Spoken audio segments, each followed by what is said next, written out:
There are three things that every magician must learn how to do when performing the Faro shuffle. The first is knowing what an in Faro is, the second is what is an out Faro, and the third is a straddle Faro. Each of these three things are very important for card magic, and I believe the Faro shuffle is a sleight that every magician must learn how to do if you want to perform genuine miracles with cards. So here's how to do the first thing, the in Faro. So an in Faro essentially means that you are adding a card on top of the deck. So in this case, the Ace of Clubs, if you do a perfect in Faro, essentially the Ace of Clubs will now go to the second position from top, okay? So this is what it will look like. Now, I've separated these cards already, half black and half red. So if I wanted to, for example, just separate the packet, it's very easy because I already have the deck separated.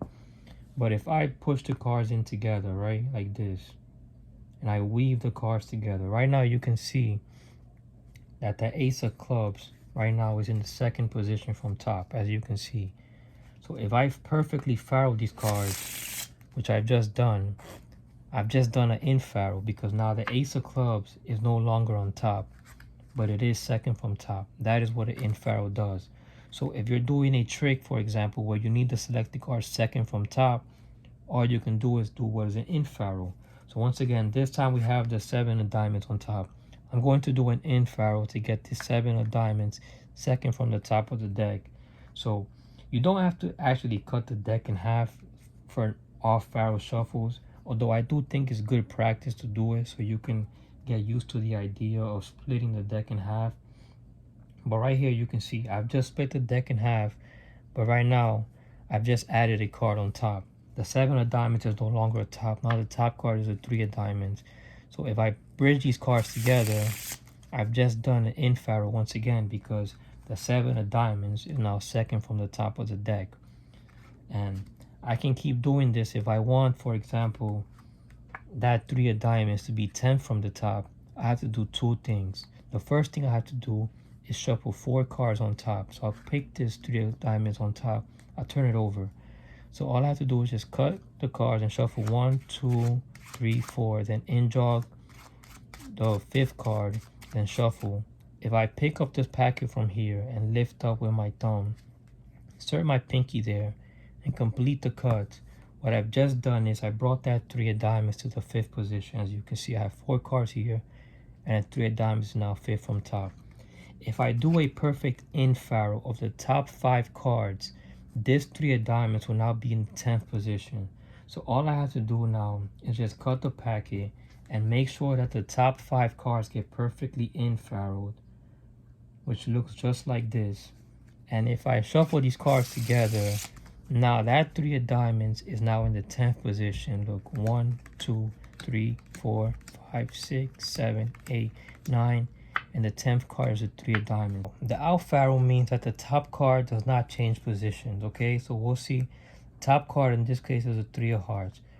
If I do a perfect Faro, once again, I always aim to do a perfect Faro because I just want to develop good habits. If I do a perfect out Faro and I bridge the cards together, I'll show you actually how. Right here, you can see I've just done a perfect Faro. If I bridge the cards together, it looks like the deck was mixed up, and it is mixed up, except the top card in this case still remains the top card. So I'll show you what that looks like again. I split the deck always in half. I try to always split it in half. Sometimes I miss, but I just generally do that. As I'm bridging the cards together, I'm looking until I see it, and then I see that the 3 of hearts in this case remains on top. And then all I do is just bridge the cards together and then show you that the 3 of hearts still remains on the top of the deck. Now, sometimes you might run into a situation where you accidentally don't do a out Faro and you actually do an in Faro. Now, there's no panic when that happens. For example, I'm going to intentionally do an in Faro even though my intention is to do an out Faro. Now, sometimes I said you're not always going to get the cards to bridge together properly. So right here, you can see the 3 of hearts is now no longer on top. We have the 2 of hearts. Now, if you in this case see that the three of hearts is second from top, but you need it on top, all you can simply do, and I do this out in the open, I just take this top card and I just simply put it to the bottom, and then I bridge the cards together, and this essentially keeps my stack where I need it. In this case, the three of hearts remains on top where I need it to be. For example, the eight of spades is on top of the deck, right? When you do a straddle Faro, generally you're taught to just slip the card on the bottom of the deck, to just slip the packet. I don't personally do it like that. I simply just do it. For example, I've just done an in Faro. I just added a card on top.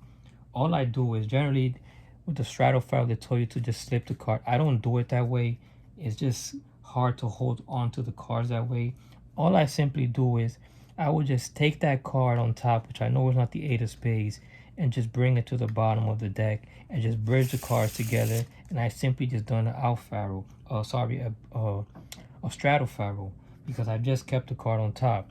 If I want to keep doing that, all I simply do is just, if I need that card, the eight of spades, to stay on top, but I, for example, do an in Faro where I just added a card, all I simply do is just slip that card, which I know is not the eight, bring it to the bottom, or you can simply bring it to the middle of this packet, and then bridge the cards together, and now you just done a straddle Faro, because the eight of spades now on top. Because I normally can't do the traditional straddle Faro where you bridge the cards together, and then in this case you will slip the card. Like I just can't do that. So I just learned that if I need a certain card, in this case the eight of spades, to stay on top, but I accidentally do an in Faro, let's just try to do a perfect Faro here, right there. I can simply take that top card, which I know is not the eight, and slip it. But as you can see, when I try to do that, sometimes the bottom cards also slip, which is unnecessary and just feels unnatural to me. So all I simply do, and I do it out in the open, I don't bring any attention to it. I just take the card, bring it to the bottom, bridge the cards together, and I've just done a straddle Faro. The eight of spades stays on the top of the deck.